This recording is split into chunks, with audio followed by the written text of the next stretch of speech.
bumubulo. Wait lang. Eto na nga yung chismis, may asawa na si Kisses Delavigne. And papangalanan po natin dito sa ating vlog kung sino yung source nung ating kwento or nung ating chismis for today's video. So nanggaling po itong chismis na ito kay Auntie Nenita Salvador Babagay. Patulog na dapat ako.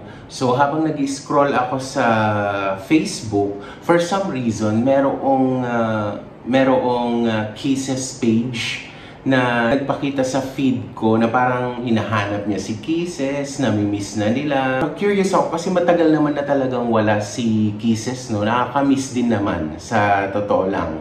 Ako nga na hindi follower niya, parang napapaisip, nasaan na si Kisses? Lalo pa yung mga supporters niya, di ba? Kasi walang paalam after nung, correct me if I'm wrong, no? After nung sinalihan niyang national pageant, is bigla na lang siyang umalis.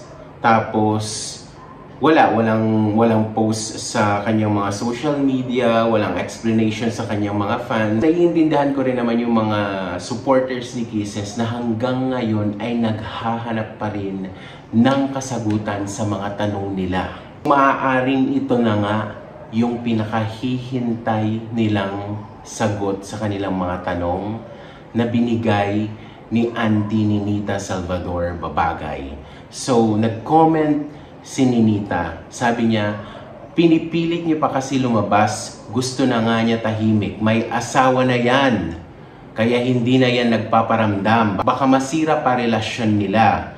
Di ba sabi niya, kung mag-aasawa siya, non-showbiz gusto niya. Kahit daddy niya ayaw ng artista mapapangasawa ni Kisses kasi magulo. Madalas naghihiwalay. Kaya kayo, tigilan nyo na si Kisses, irespeto nyo na lang, bla bla bla bla bla. So, nakalagay naman dyan yung full comment niya. Basahin nyo muna, guys. Kinonfirm dito ni Auntie Nenita na number 1, kasal na si Kisses Delavigne.